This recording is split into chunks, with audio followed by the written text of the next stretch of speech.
India's largest university confers an honorary doctorate in literature on Prime Minister Roosevelt Skerrit. Tough competition to force the sale of Dominica's only toilet paper manufacturer. And 3 in custody following a police raid in Newtown on Monday. I am Julian Morris with the Channel 5 News. The details coming up.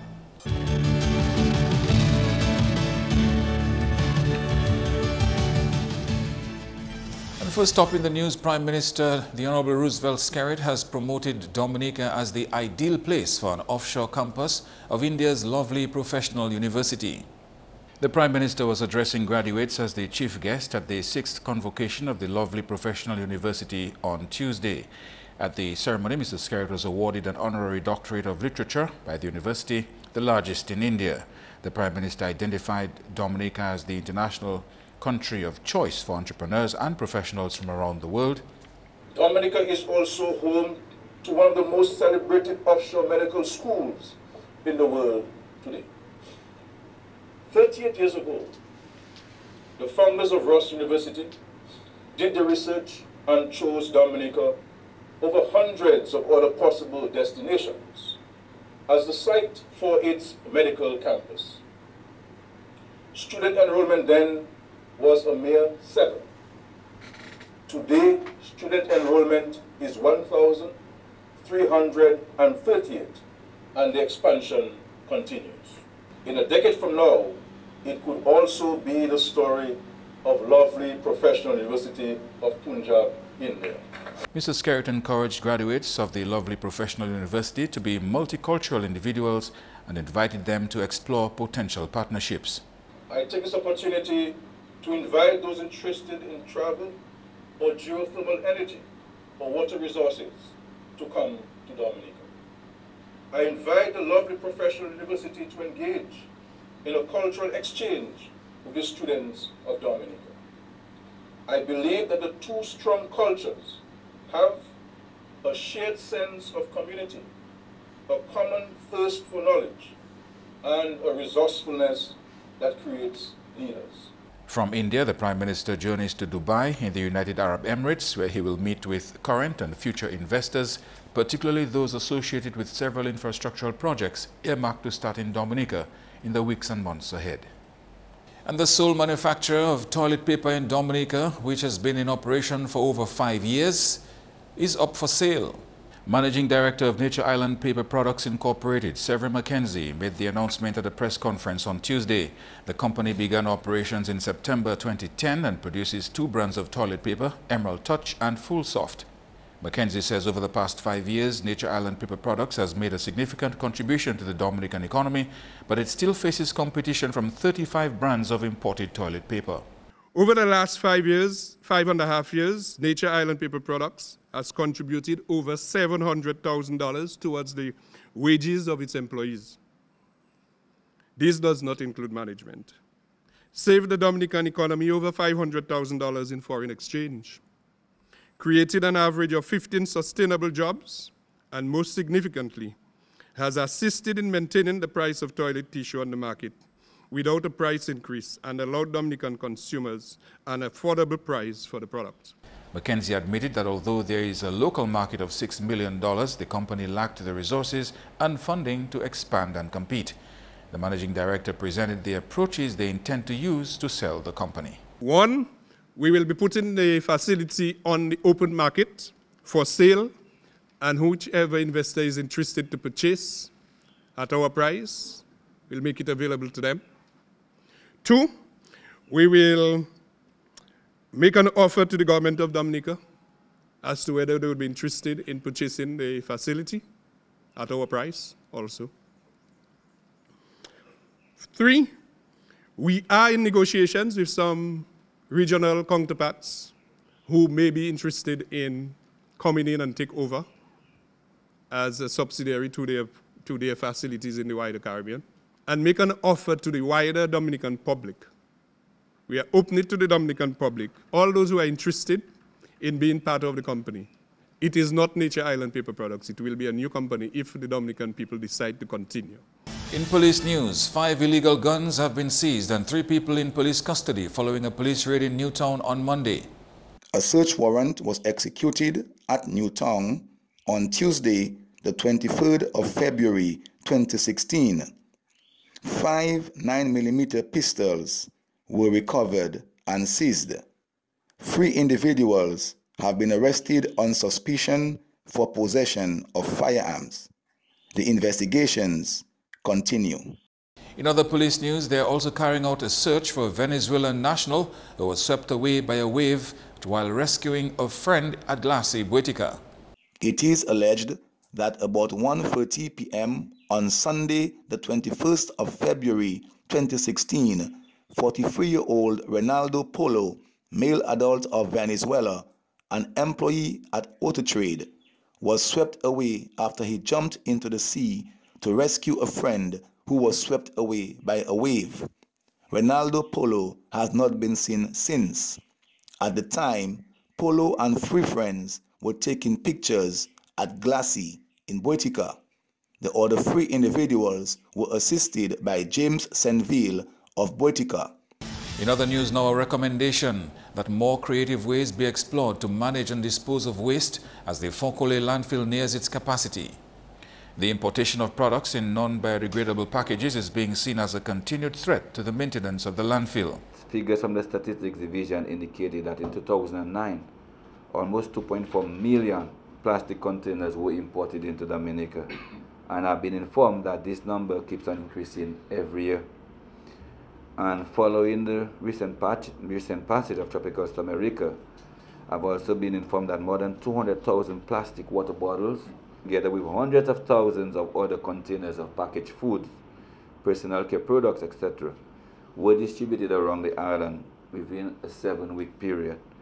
And as we can very well imagine, this volume of non-biodegradable material has overwhelmed and continues to overwhelm the capacity at the sanitary landfill in Fonkole, and could result in a potential environmental disaster if suitable alternative disposal means are not employed. Dr. Daru says there are lessons to be learned on how garbage is disposed of from last Thursday's National Mosquito Cleanup Campaign. And the volume of waste collected and still being collected from last week's event is a grim reminder to each and every one of us, and by that I mean the government and citizens alike, that we have to come up with much more innovative and sustainable ways to manage our waste and keep our environment clean, thus protecting ourselves from emerging threats such as the Zika virus, whilst at the same time safeguarding livelihoods, especially within the tourism sector. In related news, a project to shred recyclable waste will likely turn out to be a good approach at controlling space at the landfill. Next month, the Solid Waste Management Corporation will start the collection of waste that can be recycled when it purchases a flatbed truck. What this project will envisage is that you store your plastic containers. When I say plastic, bottles, anything to do with plastic. Once it's not a bag, which is a film, we'll expect you to use a garbage bag to put it in. You take all your cans and your tin, you put it together. You take your glass bottles, right? You put it together. So you'd have 3 different bags basically. When that vehicle comes in, because it is retrofitted, the plastic will go in one compartment on the vehicle, the glass will go in another compartment, the cans and the tin will go in another compartment. So what that does when it comes to the landfill now, the plastic will be placed where the pet shredder is located. The glass, we have an area we're going to develop for glass material, so that will be brought to that area. And the cans will be brought to another location for it to be processed, compacted, and exported. The project was born out of an idea to properly dispose of the massive loads of plastic waste as a result of imports of relief items post-Tropical Storm Erika. We're looking at the 3rd week in March, because we have to get the vehicle especially retrofitted, and we want to make sure all our internal mechanism at the landfill is in place, and then we launch the program for the communities that will be servicing. So we have a template, a schedule of the communities. So as I said, future we'll just make it known to the people. That doesn't say that if you're living in Portsmouth and the project is not at your community, if you're traveling from to and fro to work, you could bring your stuff to the landfill. We'll accept it. You're watching Channel 5 News. Coming up on the map in news, regional governments urge to place greater emphasis on the implementation of their national land use policies.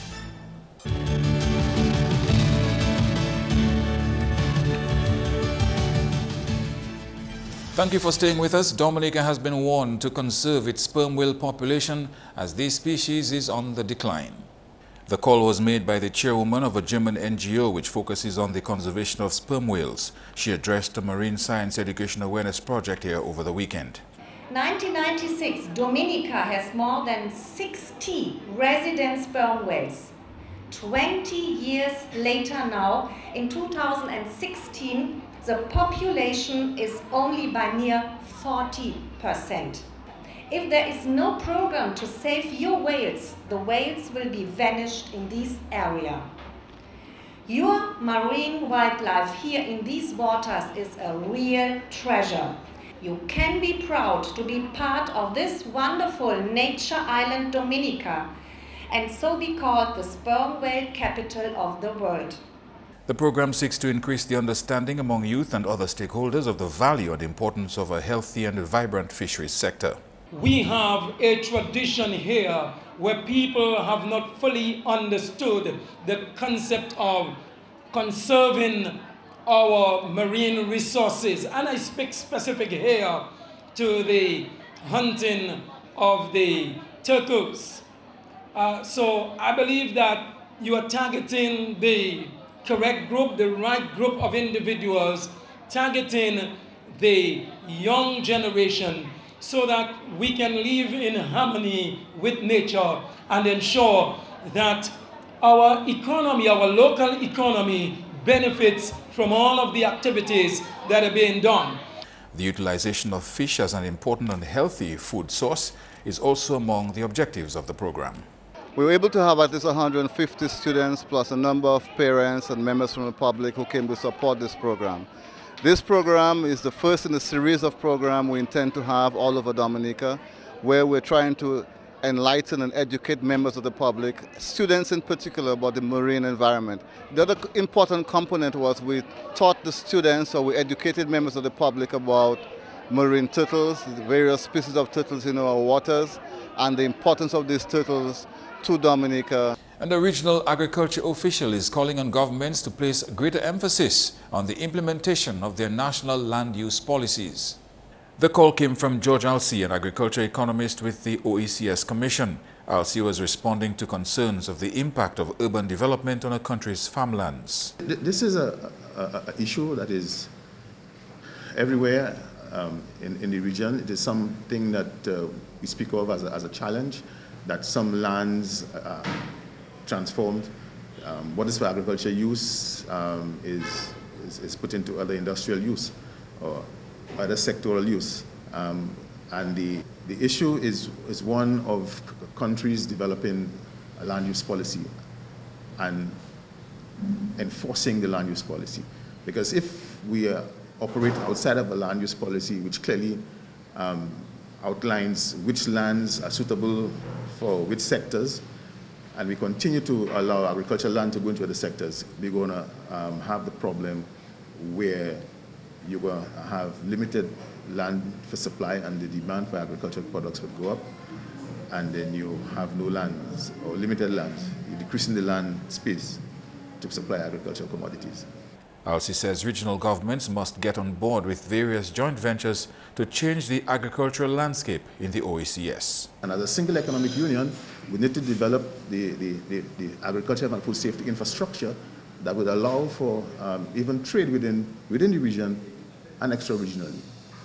So we need to clearly adhere to those standards. We need to share information, and we need to engage in joint venture programs. Empowerment of young girls and young women in society has been taken up another notch. That was the aim of a Girl Power Rocks Club, which was launched at the Isaiah Thomas Secondary School. When school began in September, we heard of many incidences of our young girls being involved in stuff like pornography, in violence, in crime. And we also heard of the increase in the cases of child abuse in Dominica. At that point, I figured, yes, we need our girls to be empowered. We need to embark on something that would bring about change. Our girls need to believe that they are fearless.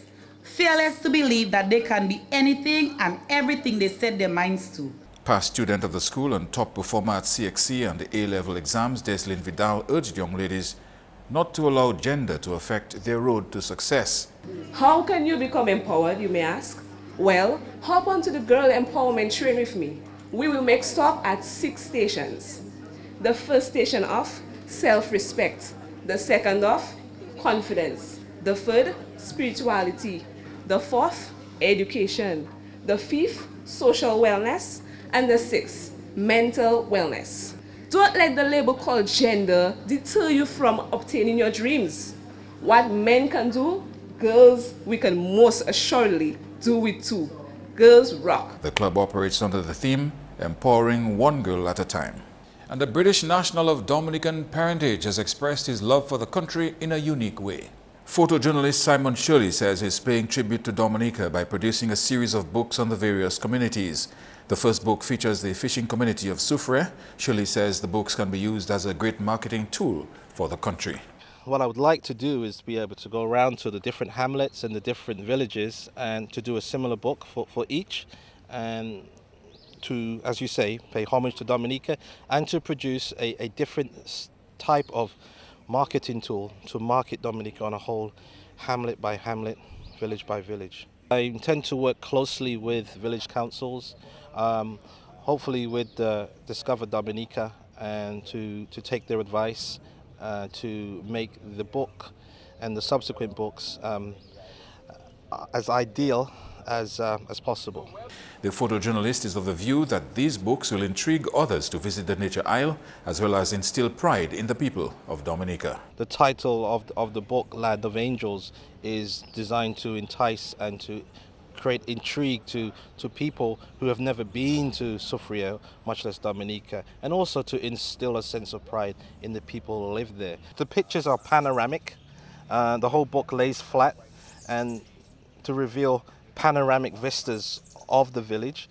Not everybody will read it. Most people will just like to look at the pictures. So it caters to all levels of demographics. That's news. Your sports highlights next with Kenny Williams.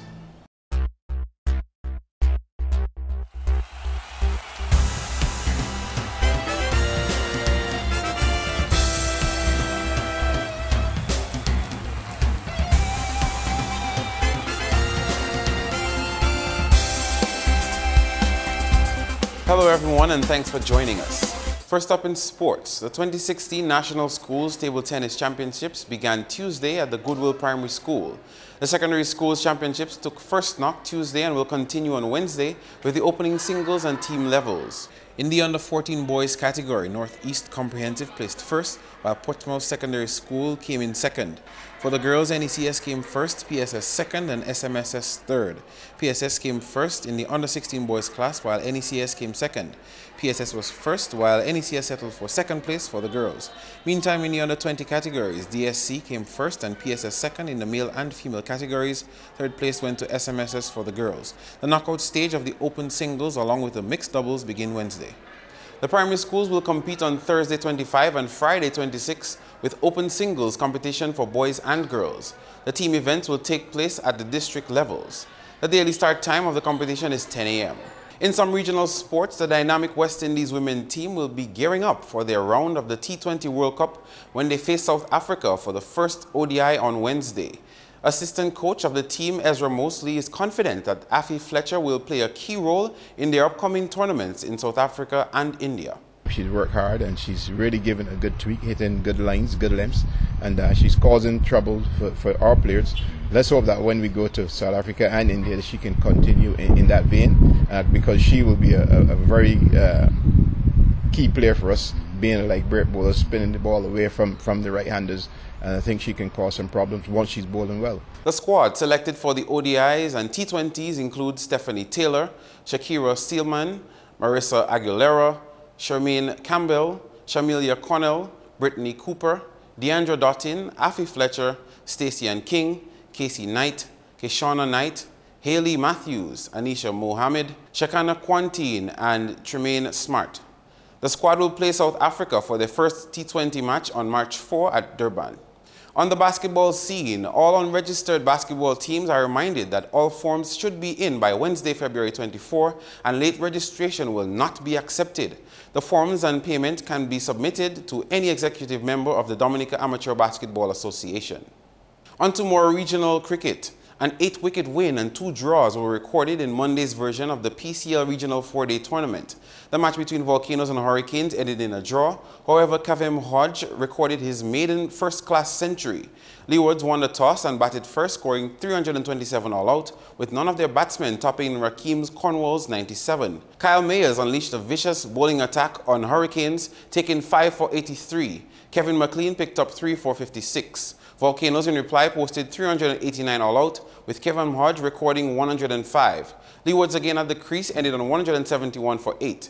In the match between Jamaica and TNT Red Force, Trinidad won by 8 wickets with the help of Elvin Lewis, scoring 104, and John Ross Jagisar, who picked up 8 for 58.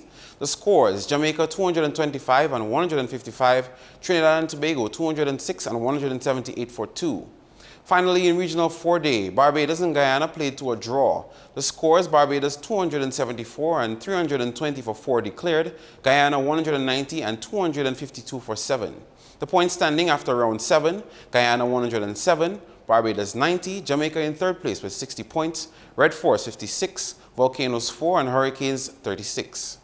In development out of track and field, 2 national records have emerged from the DAAA organized National Junior Championship. Josiah Tues reset an 8-year-old national record in the under-18 boys discus from 47 to 49.21 meters. Also on Sunday was Keon Burton, who broke his record in the under-18 boys javelin, setting it to 63 meters. Meantime, 7 have been confirmed for the 2016 Carifta Games in Grenada. Danny Angol in the under-18 girls javelin, Keon Burton in the under-18 boys discus and javelin, Kimo Benjamin in the under-20 boys shot put, Naomi Scotland in the under-18 girls shot put, Jabez Ferrara in the 5,000 meters under-20 boys event, Josh Tues in the discus and the shot put for the under-18 boys, and finally Mahote Danielson Mahote in the 100 meters under-18 boys. On to international cricket. Australia required another 131 runs with 9 wickets remaining in their test against New Zealand Tuesday. The scores on day 4, New Zealand 370 and 335, Australia 505 and 70 for 1 in 20 overs. The test match will have their final day of play on February 24. Let's put on our boots now for some football as the DFA Division 1 League resumes with its quarter-final stage this week. On Wednesday, IRC Doctors and Mao Soka Strikers will do battle at the Pori Playing Field at 5 p.m., followed by Petro Caribbean Point Michelle versus Itasi United at the same venue. The action continues Thursday with a game between RIC Kensborough and Cube Cheese Barbershop Bath Estate at the Newtown Playing Field at 5 p.m., followed by Element Agencies LA Stars and Waukee Rollers at 7 p.m. The semi-final is carded for Wednesday, March 2, with the winners of Game 1 and 2. The winners of Games 3 and 4 will also meet up in the semi-final. Meantime, 3 teams will be promoted to the Premier League, while another will be demoted to Division 1 League this year. The addition of 3 teams to the Premier League brings the tally of teams to 10. Finally, in sports, the Numem 4-Hand Domino League has its quarterfinals Sunday, where Metrics beat Dolphins by 476 points. 144 points separated the winning Rebels from a losing Swansea. Remix had 4,017, while Tambin Tree City had 3,998, and Marina Mount Zion and Task Force played to 3,522 and 3,038 respectively. The games continue Sunday with 2 semi-final matches. Game 1 will be Rebels versus Matrix, while Game 2 it will be Marina Mount Zion and Remix. Mams Bar in Point Michelle will be the venue for the matches. That's all the time for sports. I am Kenny Williams. Join us again next time.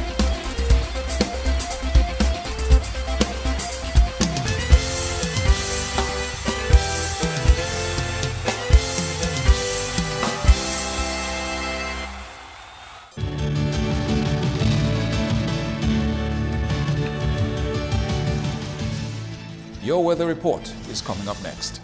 Good evening, Dominica, and welcome to tonight's weather broadcast. I'm your presenter, Marsha Alexander. We begin by taking a look at earlier infrared satellite imagery and what it showed. A relatively dry atmosphere as a ridge of high pressure continues to dominate conditions across the region today. Now, taking a look at earlier visible satellite imagery, what it showed: limited cloud cover across Dominica during today. This resulted in fair to partly cloudy skies across the island. Now, taking a look at earlier radar imagery, what it indicated: no shower activity across Dominica during today. Tonight's weather is expected to be fair to partly cloudy and breezy with a few brief isolated showers, and tomorrow's weather, apart from an increasing cloudiness and scattered showers during the morning, the weather is expected to be fair to partly cloudy and breezy with a few brief isolated showers. Sea conditions are expected to be moderate in open water with waves peaking near 8 feet. Small craft operators and sea beavers, you are advised to exercise some caution. Conditions for the next 3 days: apart from some early morning showers, the weather is expected to be fair to partly cloudy and breezy throughout the next 3 days.